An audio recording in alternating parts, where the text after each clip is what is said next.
Nós vamos começar as nossas reflexões com uma pergunta, que provavelmente no final destas reflexões a gente vai ter algumas respostas, quem sabe até um pouco mais concretas por elas. E a pergunta é: nós podemos servir a dois deuses? E Lucas começa com o primeiro tópico desse capítulo, falando sobre a salvação dos ricos. E o evangelista Lucas diz: ninguém poderá servir a dois senhores. Porque ou ele odiará um e amará o outro, ou ele vai se afeiçoar muito mais a um e por consequência vai desprezar o outro. Ou seja, são dois extremos, né? E aqui já começa nos convidando para fazer uma reflexão sobre qual é o equilíbrio, sobre como devemos nos comportar. E a palavra equilíbrio nós vamos usar bastante, porque talvez seja a principal chave das reflexões do capítulo 16. Como devo praticar o equilíbrio? Qual é o limitador? Até onde as questões materiais são importantes, são imprescindíveis? Quando que eu começo a deixar de atender às questões do desenvolvimento espiritual, da caridade, do amor ao próximo e extrapolo esse limitador pensando exclusivamente na parte material? Como que eu busco? Qual o exercício mais adequado para a prática do equilíbrio? E neste tópico Mateus segue dizendo, fala daquela parábola do jovem que em determinado momento interpela Jesus, que estava seguindo nas suas rotineiras caminhadas com os seus discípulos, pregando o amor, tratando das questões relacionadas com a ética, com a moral, com o amor ao próximo. E aquele jovem pergunta a Jesus: Senhor, o que devo fazer para conhecer o reino de Deus? E Jesus, em um primeiro momento, fala a esse jovem sobre as nossas responsabilidades que estão nos 10 mandamentos. Então, não matareis, não roubareis, honrai pai e mãe, e assim por diante. E o jovem, como resposta, diz a Jesus: mas mestre, desde muito jovem, desde muito moço, sou reconhecido por praticar essas questões citadas. E o mestre diz: muito bem, então já começou bem a sua caminhada. Portanto, agora então venda todos os seus bens, doe aos pobres e siga-me então, se já tem todas as outras qualidades. E assim o jovem, ouvindo o que o mestre lhe disse, e por ter muitas posses, por ter muitos bens, vendo que para essa escolha precisava abdicar, precisava fazer uma renúncia, precisava abrir mão daquilo que para ele tinha um peso muito importante, do qual lhe trazia muito orgulho, do qual fazia com que ele, lá no seu meio social, conseguia ficar numa condição favorável para aqueles seres que tinham as questões materiais como imprescindíveis, como necessárias. E a resposta provavelmente todos já conseguiram perceber. O jovem não abriu mão disso. Teve a decisão de não seguir Jesus, abrindo mão dos seus bens materiais.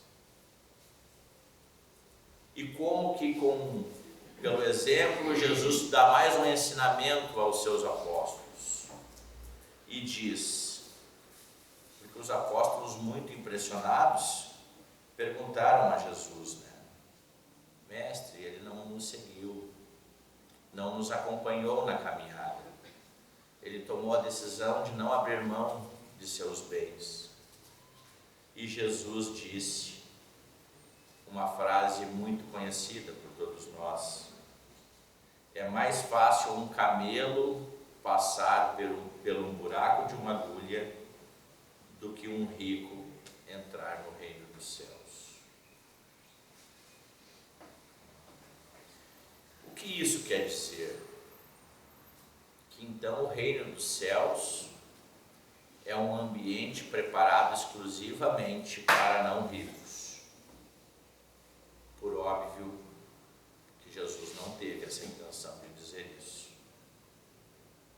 Voltando para a palavra equilíbrio, essa frase nos traz muito claramente que o Mestre, através da frase que citou aos apóstolos, quis dizer que nós não estamos preparados ainda para conseguir manter o equilíbrio entre as conquistas materiais e também a necessidade que temos por estarmos em um planeta de provas e expiações, das necessidades morais, das necessidades de amor e das necessidades de caridade.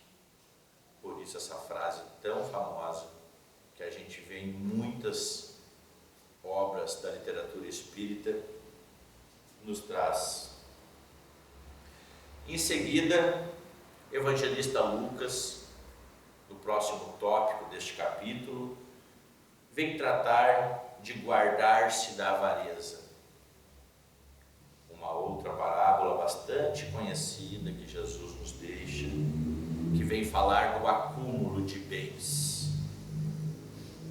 Daquele ser, alguns irmãos vão lembrar na passagem, aquele ser que tinha muito orgulho de falar de tudo que acumulou, de todas as riquezas, de todas as conquistas, de o quão importante era para ele aquelas riquezas que não teriam fim,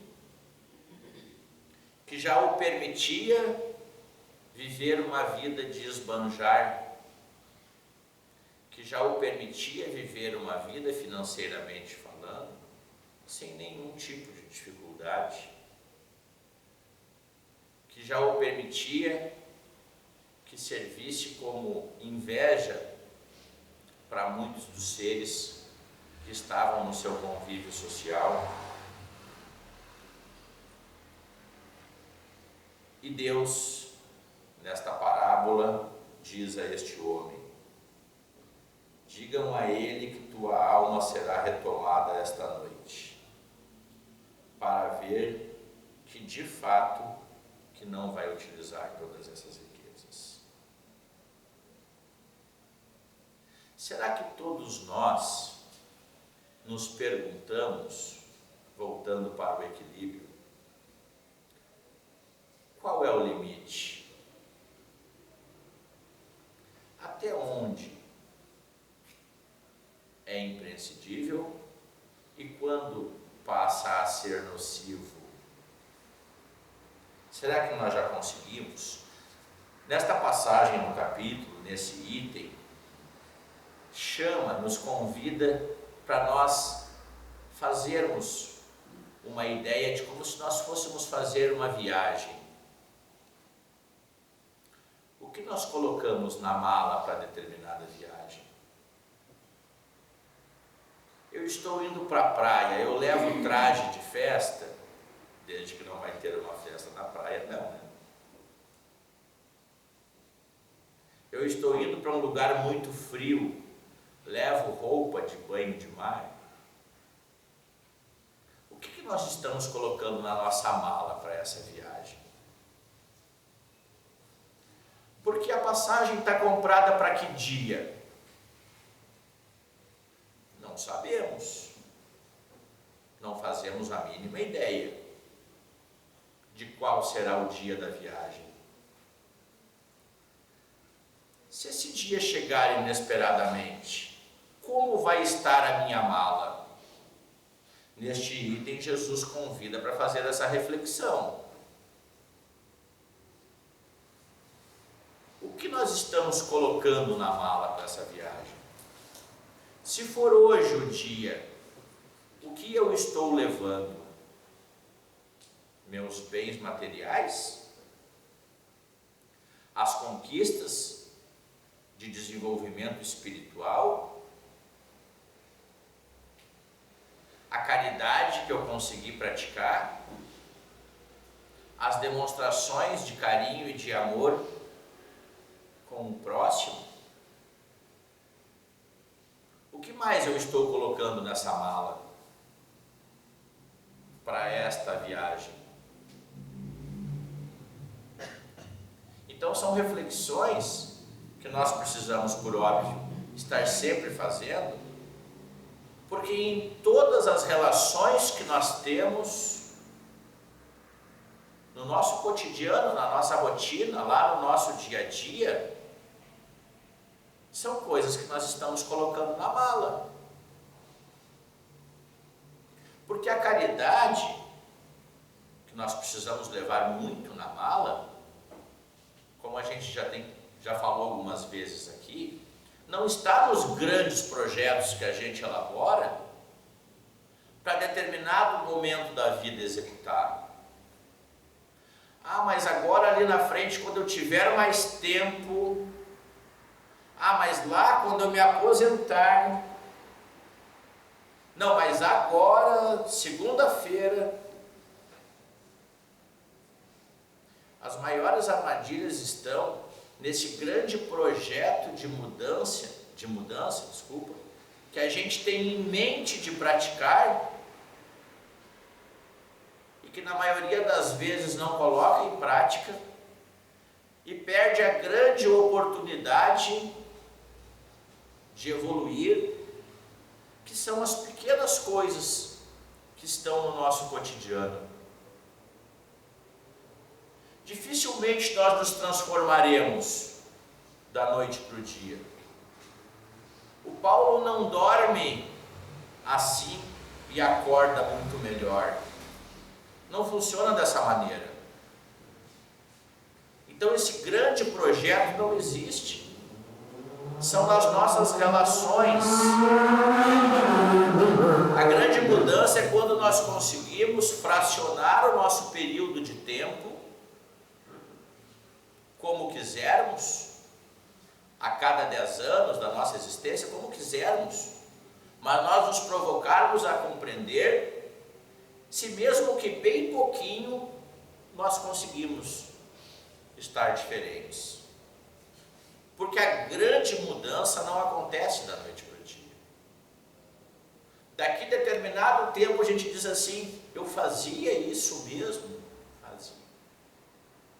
Nossa, como eu dei uma melhorada. Então isso é a mudança. É aquela relação que nós temos dentro do lar. Aquela relação no ambiente profissional. Aquela relação com os familiares, com os colegas aqui da casa espírita. Em todas as relações nós temos grandes motivos de nos transformarmos. Porque mesmo as menores relações, elas estão na nossa frente, não por acaso. O convívio com aquele familiar que por vezes nós temos muita dificuldade, aquele colega de trabalho que a gente olha e diz assim, não vou com a cara dessa pessoa. Tá, mas o que ele te fez? Não me fez nada, mas eu não vou com a cara. Já são situações que nós mesmos escolhemos. a título de enfrentar as nossas fraquezas, de evoluirmos no nosso comportamento, nas nossas decisões. Então essa mala, ela está sendo arrumada a todo um momento. Não adianta nós esperarmos um momento adequado para arrumar a mala para viajar. Não é como na viagem material que a gente sabe que é dia X, pode arrumar um dia antes. Não sabemos que dia está comprada a passagem. Já em seguida, no próximo tópico, o capítulo nos traz para refletir sobre a parábola do mal rico, que trata, daquele homem cheio de púrpuras, muito bem de vida, alcançou muito sucesso nas questões materiais, tinha aquela casa gigante, tudo do bom e do melhor, e ao mesmo tempo tinha Lázaro, que ficava lá deitado à porta daquele homem na rua, no relento, um pobre, cheio de doenças, cheio de dificuldades, que vivia daquelas migalhas que eram doadas na rua, às vezes sobras do lixo daquele homem muito rico. Ficava ali os cães, junto às feridas daquele homem, com bastante dificuldade. E em determinado momento, a passagem desses dois irmãos, quase que simultaneamente, se dá. E Lázaro, a partir de todas as dificuldades que tinha passado no plano material, de todo o enfrentamento que havia tido, provavelmente pedido por ele mesmo, para que se recuperasse de questões ligadas a isso mesmo, é recebido pelos bons irmãos, consegue enfim estar mais descansado, se recuperando daquela prova, mesmo que difícil, mas estava um pouco mais reconfortado. Enquanto que aquele homem, que achava por bem desperdiçar, pôr as coisas fora, ao invés de dar um prato de comida para aquele ser que estava deitado à sua porta, teve um pouco mais de dificuldades na sua partida. Precisou enfrentar um pouco mais de tormentos nos ambientes dos quais a sua vibração o colocava por meio das decisões que havia tomado enquanto no plano material. Em determinado momento, esse homem rico pede ao pai que permitisse com que Lázaro levasse seu dedo umedecido para passar em seus lábios, que estavam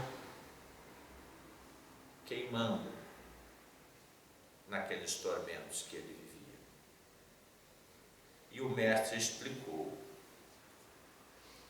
que Lázaro havia passado pelas suas dificuldades e que dentro do seu plano tinha outras missões. E que não podia ele abreviar as dificuldades que estavam preparadas para que aquele homem enfrentasse em função das suas decisões enquanto encarnado. E mesmo não concordando, o rico pede ao Senhor que pelo menos permitisse que ele pudesse de alguma maneira avisar seus irmãos que haviam ainda permanecido no plano material de como as coisas funcionavam nesta viagem. Pediu que de alguma maneira, de alguma sorte, pudesse prevenir que as decisões de seus irmãos fossem diferentes, para que não necessitassem passar pelos mesmos tormentos. E o mestre explica que é impossível disso acontecer, porque todos nós estamos diante do nosso livre-arbítrio, que nos permite, que nos conduz nas decisões que tomamos. E que somente nós podemos responder pelos nossos atos. Que dessa maneira não tinha a possibilidade, então, de avisar os irmãos daquele homem, para que ele mudasse de atitude ainda em tempo. Um pouco mais à frente, nos traz o capítulo 16, a parábola dos talentos. Uma outra parábola que nos convida a refletir muito sobre como está a nossa postura dentro do nosso processo de desenvolvimento espiritual. Conta aquela história de que aquele homem, proprietário de muitos bens, iria fazer uma viagem e que, deixando seus servos, as pessoas que trabalhavam com ele, comprometidos com o trabalho que ali faziam e também em desenvolver mais aquele ambiente, deixou com o primeiro servo 5 talentos. Talentos era o nome dado ao dinheiro desta época. Com o segundo servo, 2 talentos. E com o terceiro servo, 1 talento. E fez a sua viagem. E quando retornou, procurou ver como que estava o resultado daquilo que para aquele homem não deixava de ser um investimento naqueles que tinham responsabilidade e compromisso com tudo o que faziam. E para aquele primeiro servo que havia ganho 5 talentos, ele devolve ao seu senhor os 5 talentos e outros 5 que com o seu suor, com a sua luta, com a sua determinação, ele conseguiu arrecadar. O segundo homem que o mestre havia deixado 2 talentos, devolve ao seu senhor os 2 talentos e outros 2, que da mesma maneira que o primeiro, através do seu esforço, tinha multiplicado. E o terceiro, que havia recebido 1 talento daquele senhor, devolveu apenas aquele 1 talento que havia recebido. E o Senhor, ao primeiro, diz: servo bom e fiel, mereces toda a recompensa por ter sido responsável e ter duplicado todo aquele investimento que depositei em você. Para aquele segundo servo muito semelhante, servo bom e fiel, também multiplicou todos esses recursos que eu deixei com você. E para o terceiro, a citação é um pouco diferente. Servo mau e preguiçoso, não conseguiu multiplicar esses recursos que confiei a você. E por que isso? Porque de nós é esperado muito. Se pede mais para quem mais tem. Se pede mais para quem mais dá. Porque até mesmo a boa vontade que temos de progresso, de se desenvolver, de acordar cedo, nas nossas rotinas, até mesmo isso fazem parte desse nosso roteiro reencarnatório para esta existência. Até mesmo essa boa vontade, esse desenvolvimento, essa demonstração de esforço, também está condicionado a esse programa reencarnatório. Porque muitas vezes nós nos vimos e nos pegamos julgando muitas vezes nós nos deparamos com orgulho, com inveja, porque nós sempre procuramos ter o que consegue menos, o que tem menos, como um ser desprovido de inteligência, de boa vontade, de esforço. Mas cada um dá o que tem. Não tem como pedir mais para quem não tem mais para dar. Ao mesmo tempo que é exigido mais de quem tem mais para dar. Porque como nós não conhecemos esse programa reencarnatório, nós não temos completa visibilidade do que é a missão, nos cabe cada vez nos esforçarmos mais. É muito importante o progresso, é muito importante o crescimento. O mundo não consegue sobreviver se não tiver seres ligados ao progresso. Não tem condição de ser diferente. É preciso haver riquezas. Já a seguir agora, o próximo tópico do capítulo fala da utilidade providencial da fortuna, que vem bem de encontro ao que nós estávamos falando. Porque senão, como diz aqui, a saída seria vender tudo, pegar um cobertor e procurar uma marquise.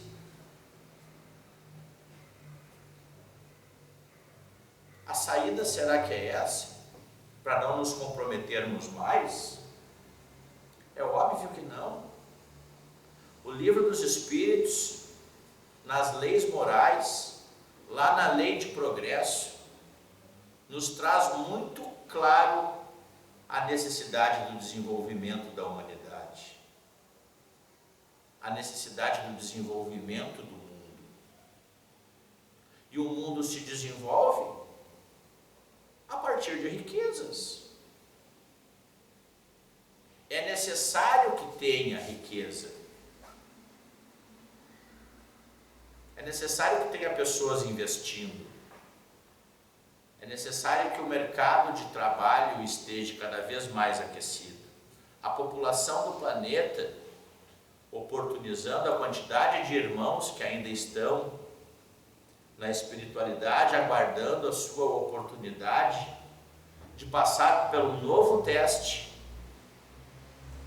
precisa estar preparada para absorver essa grande demanda. Se para cada ser encarnado nós temos 6 ou 7 irmãos na erraticidade, trabalhando o seu processo de desenvolvimento, se preparando para novamente dar um novo passo,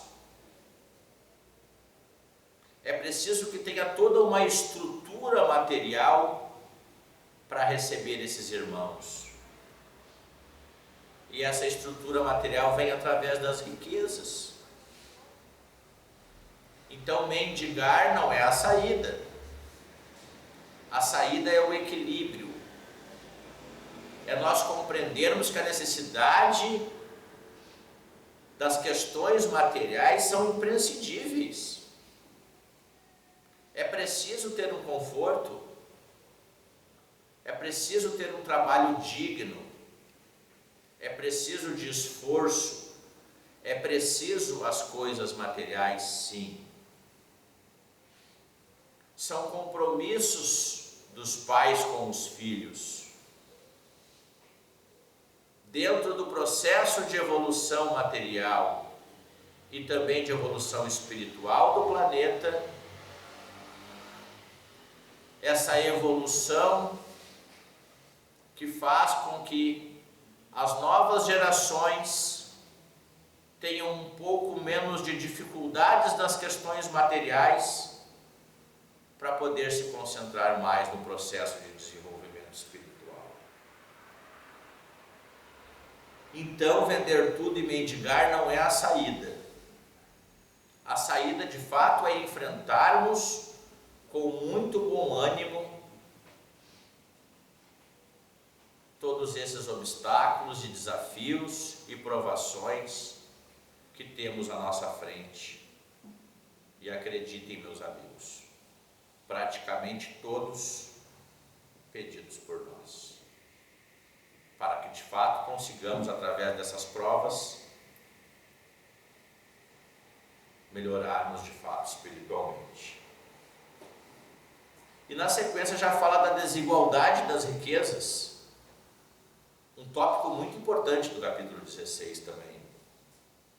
E lá fala com todas as palavras que se nós dividirmos o dinheiro do mundo em partes iguais, muito rápido já estaria em algumas mãos de novo.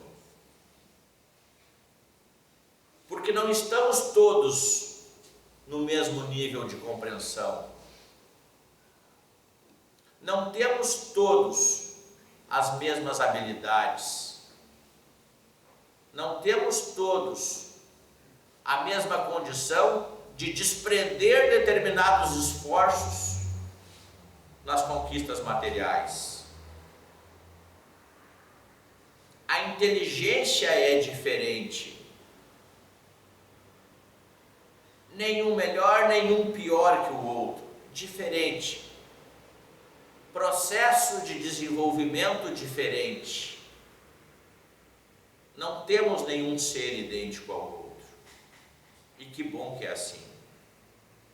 Porque isso nos desafia a termos um processo de desenvolvimento e de crescimento relacionado conosco mesmo.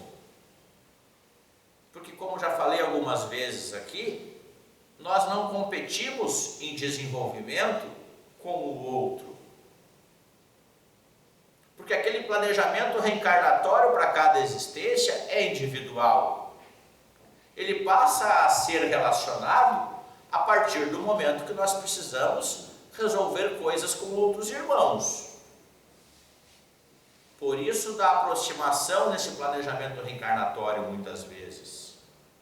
Próximo, como familiar, como vizinho, como colega de trabalho. Mas o processo de evolução, ele é individual. Quando um não quer, dois não faz. Lembra do ditado? Mais ou menos isso. Então eu vou competir comigo mesmo. O Paulo precisa ser melhor que o Paulo. Mesmo que bem pouquinho. Mas o Paulo não compete com o outro irmão. Cada um dentro do seu processo. Portanto, se nós dividirmos as riquezas, logo vai estar concentrada de novo naqueles irmãos que por mais habilidade, que por mais dedicação, que por mais vontade de trabalhar, que por mais investidor que seja, já vai concentrar em si as riquezas, porque é preciso e é necessário que seja assim. Porque estes seres vão gerar empregos, estes seres vão alimentar famílias, estes seres vão gerar riquezas no mundo. E nem todos estão dispostos a trabalhar na mesma intensidade. Nem todos estão dispostos a ter a mesma responsabilidade, as mesmas dores de cabeça. Por isso da diferença. E aí ao mesmo tempo vem aquela pergunta, mas Paulo, tudo bem, entendi. Mas por que muitas vezes então o dinheiro cai em mãos erradas? Que não é mentira. Agora não faço mais, mas basta ligar a televisão para ver o que acontece com o dinheiro às vezes. Por que cai na mão de determinado ser aí? Determinado, eu não queria falar a palavra, mas determinado político. Por que acontece isso? Porque é para acontecer. Aquele ser também tem seu momento de provação. Aquele ser também é desafiado através do seu livre-arbítrio. Aquele ser também está passando por uma prova difícil. E que também vai ter que se explicar. E que, por óbvio, vai ter que prestar contas. Porque quando deixamos o nosso planeta da forma material, nós temos lá o nosso exame de consciência. Abre a telinha lá e que rapidamente mostra a nossa existência. E como que em flashes, a gente assim que toma consciência do que está acontecendo, tem a oportunidade de revisitar como foi nosso desempenho. E aí, claro, é como que aquela balança, né, de antigamente que se via no comércio, é assim que acontece o nosso exame de consciência. De um lado, vai colocando todas as questões que nós fomos aprovados, dentro dos nossos desafios, da nossa rotina, do nosso cotidiano. Do outro lado, as que não foi certo, talvez tão bem. E isso gera um resultado final. Então, quando o dinheiro não cai em mãos certas, aquele que não recebeu aquele dinheiro porque não estava em mãos certas não tem culpa nenhuma. Poderia ter sido favorecido? Sim. Mas responde pelo quê? Por nada. Mas aquele que recebeu o dinheiro, que estava dentro do seu planejamento, de conseguir abranger um número maior de favorecidos, de através daqueles recursos atender determinadas demandas que estavam previstas, como que vai estar ao lado da balancinha das coisas negativas? Por isso a importância desse planeta de provas e expiações. A ação e reação ela é imediata. Já na sequência, fala da verdadeira propriedade. A importância é incrível nesse capítulo, esse tópico. Que ele fala que a riqueza da terra sim é importante, que ela sim é necessária, mas que mesmo importante e necessária, ela precisa ser muito bem utilizada. Nós temos que deixar o nosso sentimento, o nosso sentido muito bem preparado para receber as intuições do que devemos de fato tomar como decisão. Os convites que a minha rotina me faz para que eu consiga interpretar o que de fato é esperado de mim. Assim como da minha riqueza espiritual, também estão nos mesmos convites, também fazem parte do nosso dia a dia permanentemente, e que basta nós estarmos atentos, mesmo sabendo que não é tão fácil como na teoria, mas em todos os momentos esses convites são feitos. Fala um pouquinho sobre a herança. Se é justo alguém receber algo de mão beijada? E a resposta é muito simples. Justo até é. A questão é como que é a sequência do trato desta riqueza. Porque aqui diz que a riqueza tu teve, tu tem ou tu terá. Cada um a seu turno. Cada um dentro dos seus comprometimentos. Cada um dentro das suas condições de tratar isso. Então a herança é justo? É justo. Mas se aquele ser que recebe não consegue dar sequência ao que é esperado ou o que era esperado, a qualquer momento pode ser retirado. Quantos casos que a gente conhece? Todos nós conhecemos casos. Ah, não sei quem lá botou tudo fora. O que é o botou tudo fora? Está muito bem explicado aqui no capítulo.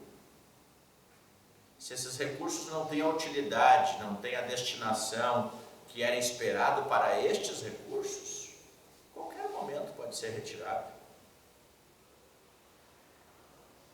E aí depois fala um pouco sobre o desprendimento dos bens terrenos, né? O que é também um tópico desse capítulo que nos convida muito a refletir. E ele faz um paralelo que diz assim: cofre cheio é igual a coração cheio?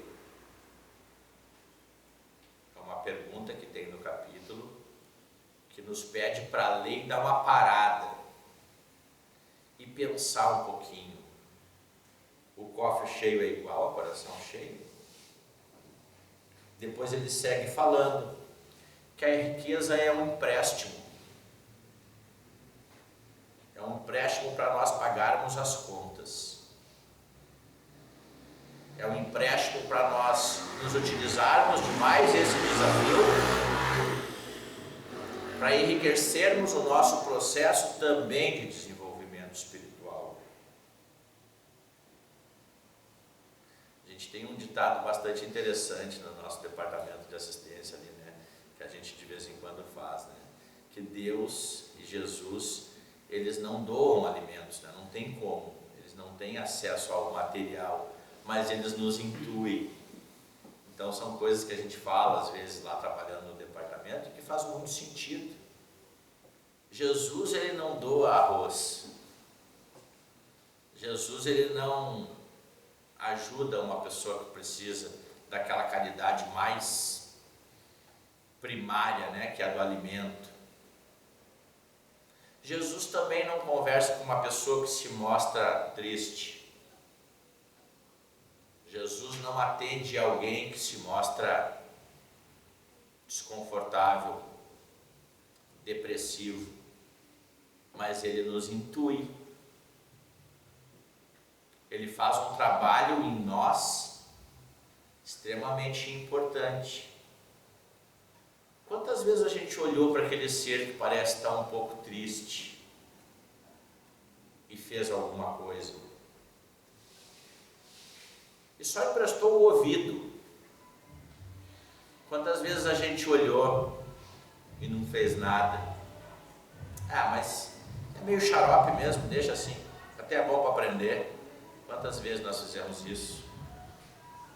Quantas vezes nós nos pegamos, vou fazer, faço ou não faço, e acabo não fazendo?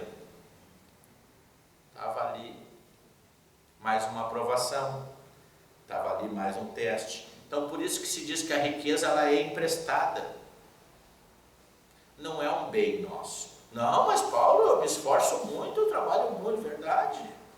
Até essa tua dedicação de levantar cedo, de se esforçar, de querer progredir, de querer ajudar os outros, até isso é uma dádiva.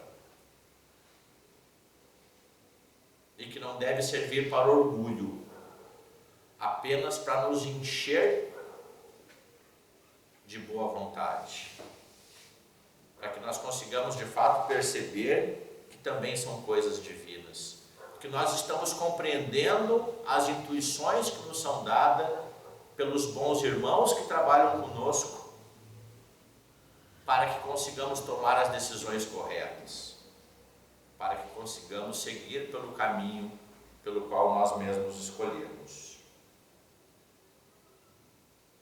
Importante que se entenda que esbanjar não é desapego, é um convite para reflexão aqui. Muita gente pensa, né, que fazer viagens, não que seja ruim, tá, gente? É importante também. Mas a gente só não pode tratar o esbanjar com desapego.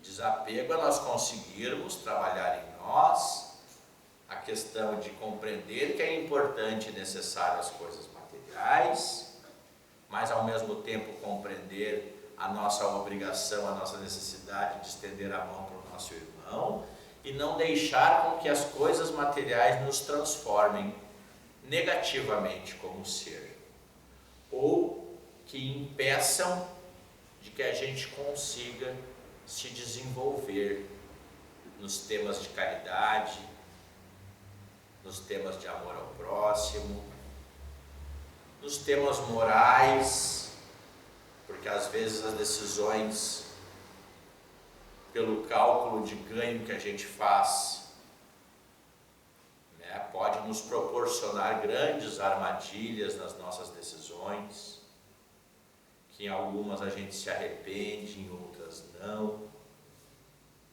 Então, muito cuidado em relação a isso, porque esbanjar não é desapego. Mas eu não guardo dinheiro, eu gasto tudo. Com o quê? Porque o nosso supérfluo é a primeira necessidade de muitos.